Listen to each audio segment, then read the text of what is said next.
relever le défi, Oui. par le savoir. Et effectivement, il disait aussi, selon cet ami, que Cheikh Anta disait que si une vérité qui s'accompagne de coups de poing n'est plus vérité. Donc voilà, le défi c'était justement d'apprendre le savoir et justement d'aller au rendez-vous du savoir. Tout à fait. Avec des arguments. Voilà, avec des arguments. Voilà, avec des arguments justement. Et Cheikh Anta, donc, comme j'ai dit, on a fait une émission à la télévision scolaire sur le Djoubou-Ndiobène. On a montré que justement il y a des coupes de cheveux qui depuis l'Égypte est arrivé jusque chez nous. Il y a eu cette coiffure masculine qu'on pouvait trouver dans des images, mais qui est aussi se trouvait dans la réalité avec des gens qui vivaient ça. Donc ils ont continué à faire ça. Donc, voilà quelque chose qui nous lie à Cheikh Anta.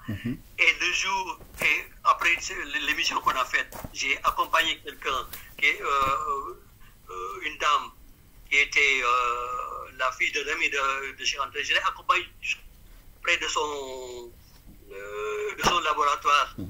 Et j'ai dit, bon, c'est pas la peine d'insister, j'aurais pu l'accompagner, mais je reviendrai après pour lui dire qu'effectivement, on a profité de son savoir et de ses écrits pour faire une émission. J'ai dit, je remets, malheureusement, en février 86, oui. Il est décédé. Il est décédé, oui. Et comme j'ai dit, comme je le disais, il y a eu cette effervescence qu'on connaît beaucoup, même à la télévision scolaire.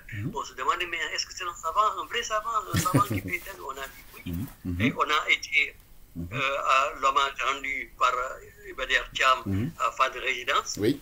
Et on a compris ça. Et on a vu, et là, c'est là où on a montré sa dimension. Maquette est moyen modeste. Il arrivait à des résultats qui étaient validés par les grands laboratoires américains. Et là, ça, voilà Cheikh Anta. Et ensuite, maintenant, on a parlé aussi même d'une journée Cheikh Anta à Atlanta, en Géorgie.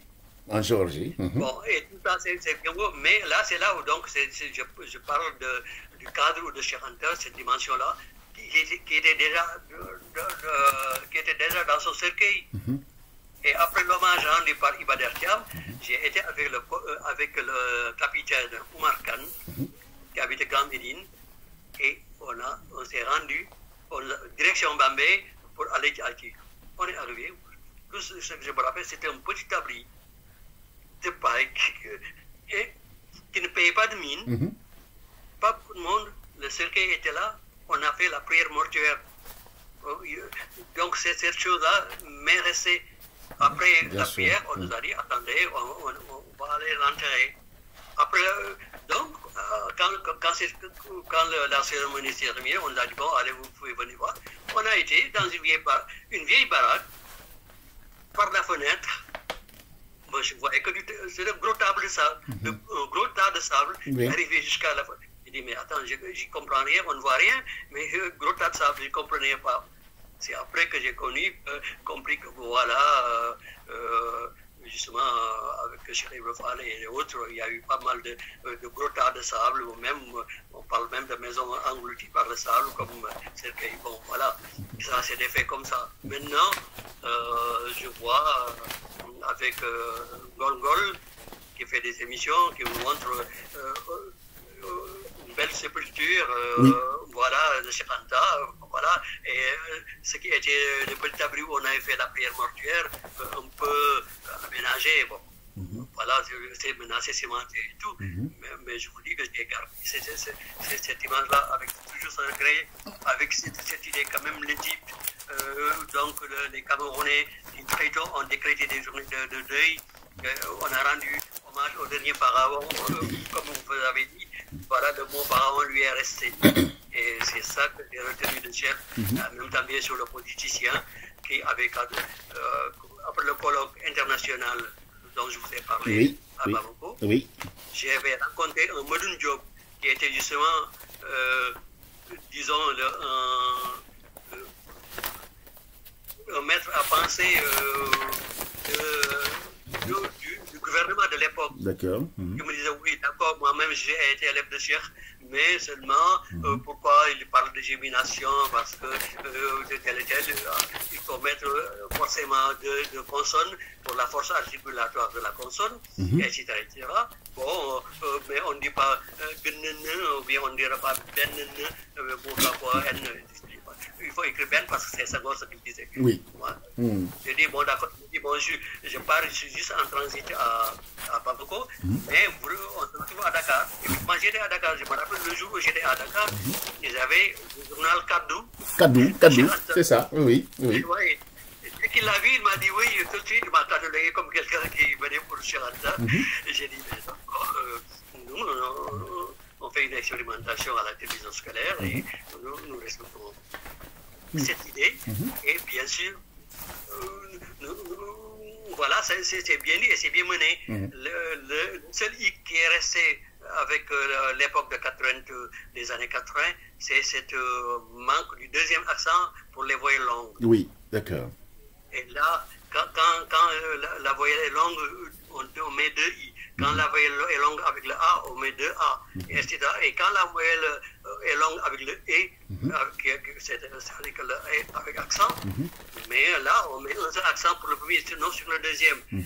Tout simplement parce qu'à l'époque, on voulait économiser parce que c'était encore l'imprimerie avec du plomb, avec des bâtonnets de plomb. Il fallait payer. Ah oui, d'accord. Là, vous voyez, on a dit, les mathématiciens ont dit une règle de prédicabilité et on ne peut pas mettre, on économise l'accent du et. Bon, on n'aura pas et, mais on ne sait jamais. Il suffit que quelqu'un dise et, bon voilà, j'ai dit et, mais encore, du moins, il y a une harmonisation. La violon est rendue par un redoublement, c'est terminé. D'autant plus que, justement, dès qu'on avait dit ça, il y a eu l'IBM qui avait créé sa boule informatique, qui permettait d'avoir toutes les voyelles, accent, sans accent, avec traitement et tout. Voilà, donc il n'y avait plus de... avec disons, l'informatique, il y a eu la formation, il y a eu ce qu'on appelle la PAO. PAO, oui. Assistée par ordinateur. Tout à fait. Et voilà, l'imprimerie avec les plans, c'est déterminé. Voilà, et là, un pédagogue trouverait son bonheur à dire tout de suite toute voyelle longue et c'est une voyelle redoublée, et puis on n'en parle plus. Sinon, on voit un et puis le deuxième n'en a pas, bon, on est à le clash de l'œil, qu'est-ce qu'on... Voilà, en tout cas, c'est pas... Moi, j'ai vu que c'est une rupture, voilà.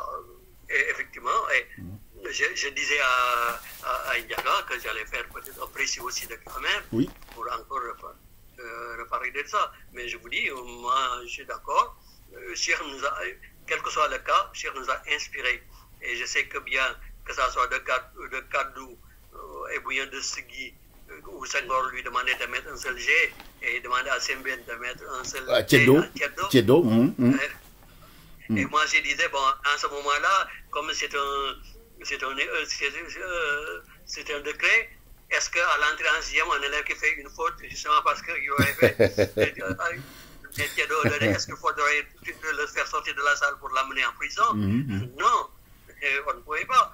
Et puis, voilà, les uns comme les autres, on ne doit pas, on essaie de faire le maximum pour que ce qui est dit, ça s'écrit, et puis il y a une harmonisation, quoi. Voilà, Cheikh nous a inspiré. Nous avons vu justement de Stigui, il est allé à Tahaou pour ne pas courir justement les fautes de la guerre, pendant qu'il avait été défendu par un ami, Kader Boy, qui est devenu magistrat, le frère Kader Boy, oui. Voilà, de la première ministre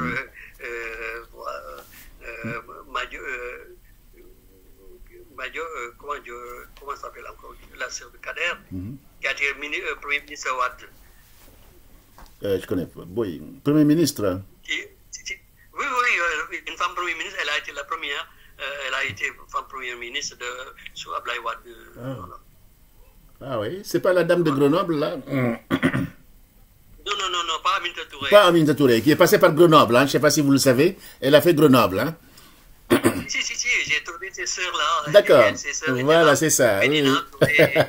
Voilà. Très bien. Et je ne sais pas si vous avez connu Boubacar Diop, le journaliste qui est décédé de Promotion, qui a fait Saint-Louis aussi. Oui. Ah oui.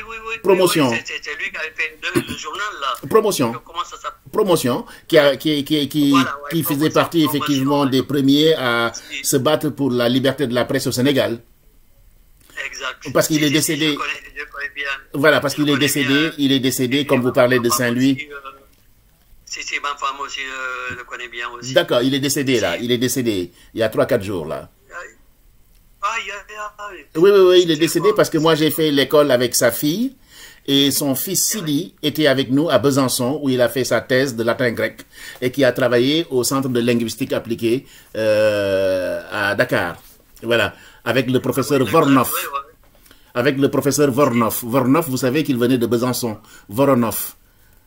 Ah d'accord, non, je connais. Vous n'avez pas connu Voronov, d'accord, ok, très bien. Alors, on va terminer doyen, vous avez 82 ans, vous avez beaucoup voyagé, vous avez une grande expérience, une grande sagesse. Quel est votre regard et quel est votre souhait pour votre pays d'origine, le Sénégal? Au passage, je voudrais saluer Madame Dia d'une grande générosité sur qui je reviendrai aussi parce que elle a des choses à dire et derrière un grand homme, il y a une grande dame et j'ai l'habitude de dire aussi derrière une grande dame, il y a un grand homme parce que moi je suis respectueux, je suis pour l'égalité des sexes, donc Madame Dia, on ne vous oublie pas comme moi je ne vous oublierai pas parce que moi je suis respectueux du savoir et des deux sexes. Voilà, hein, c'était une digression, mais c'était pour lui dire qu'on pense à elle et je reviendrai vers elle puisqu'effectivement elle a eu aussi un parcours extrêmement intéressant et on en parlera. Doyen, votre regard sur le pays? Bon, là, on a eu des acquis. Je vous ai dit, le Sénégal a eu beaucoup de mérite à avancer, à répondre à ce qu'a demandé Senghor, s'enraciner pour s'ouvrir, voilà, pour s'ouvrir. Voilà, s'enraciner au vent du Nord, etc., comme il a dit dans sa poésie et tout, et comme il a montré. Et le Sénégal a eu ça. Et je reviens à ce colloque international où il y avait pas mal d'Africains qui s'étaient réunis. On nous enviait, je te dis. Il y a même des gens qui nous ont dit, écoutez, vous savez, pour les Sénégalais, vous avez, quelquefois même, vous ne cotisez même pas dans certains organismes. Ça c'est vrai, oui. Nous payons comme restier. Oui. Et voilà, donc ce sont ces acquis. Ce sont ces acquis-là, ne pas qu'on perde un seul, qu'on recule d'un pas, mais qu'on doit avancer. Avec sérénité.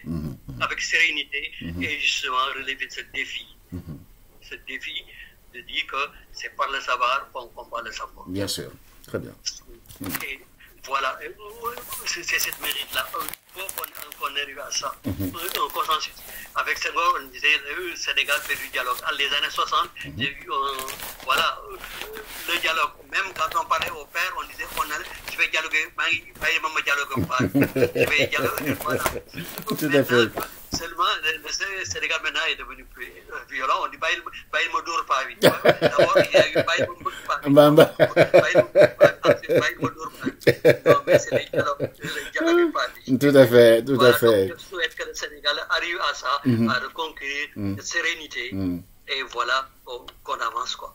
En tout cas, merci beaucoup. On a eu beaucoup de problèmes techniques, mais là, on a 3 vidéos. Hein, parce que ça s'est coupé, donc je vais faire 3 vidéos pour le doyen Pape Amadou Dia, qui est un linguiste qui a un parcours du Sénégal jusqu'aux montagnes de l'Isère, qui a beaucoup contribué à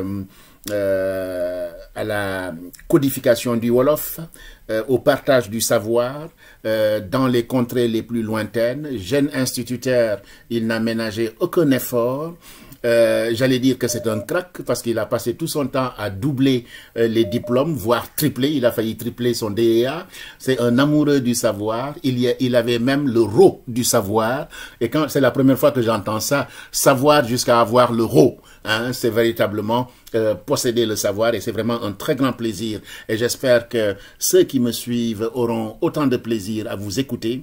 Et croyez-moi, nous allons tout faire pour que le doyen, le professeur, puisse nous confier ses écrits pour qu'on puisse en faire des manuels, des livres, même des petits fascicules, c'est intéressant. Et comme le disait Kizerbo, il faut écrire. Si vous n'écrivez pas, ben écoutez, les autres vont écrire à notre place et ils vont mal écrire. Donc autant que nous, on se prenne en charge et qu'on gère notre patrimoine culturel, qu'on ne le laisse pas partir.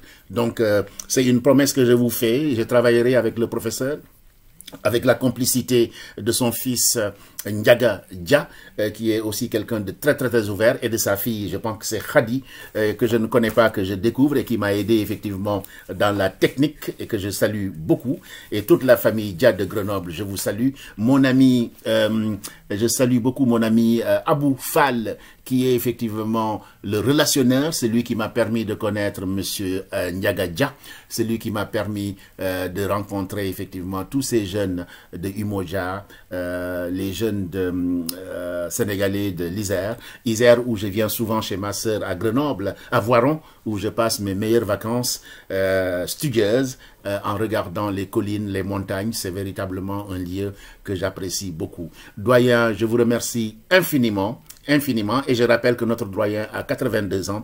On va prier pour qu'il ait encore de la santé, pour qu'il reste devant nous et nous guide et nous conseille, parce que nous avons besoin de ces gens-là qui sont terrés dans le calme. C'est à nous d'aller les chercher et de leur tendre le micro pour qu'ils se dévoilent. Ils n'ont besoin de rien, mais nous, on a besoin d'eux. Et ça, il faut le savoir. Voilà. Donc, jeunes gens, partout où vous êtes, quand vous avez des hommes de savoir, tendez le micro. Il faut conserver tout ça. Mais n'attendez pas les derniers moments. Si je savais, si je savais. Tout mon travail est de tendre le micro, de partager le savoir, Et c'est comme ça, effectivement, que nous allons constituer la renaissance africaine, construire notre patrimoine culturel sur des bases solides, comme nous l'a enseigné le professeur Djibril Samb, Mamoussé Diagne, Souleymane Bachir Diagne, tous ces Amadou Ali Dian, tous ces grands de la pensée africaine. Il faut effectivement qu'on vivifie leur pensée et puis c'est comme ça que nous pouvons effectivement nous dire, nous positionner dans le sérail mondial. Et nous ne devons pas baisser la tête puisque nous savons, et notre savoir en langue nationale, en langue étrangère, parce que nous maîtrisons la langue étrangère aussi, et doit être effectivement nos outils et nos arguments et pas nos points, comme le dit Cheikh Anta Diop, répété ici par le docteur et le professeur Papa Amadou Dia. Professeur, docteur, doyen, merci beaucoup. Et à très bientôt. Merci aussi pour votre générosité. Djeredjeuf. Merci beaucoup. À très bientôt. Merci. Au revoir. Merci beaucoup. Merci.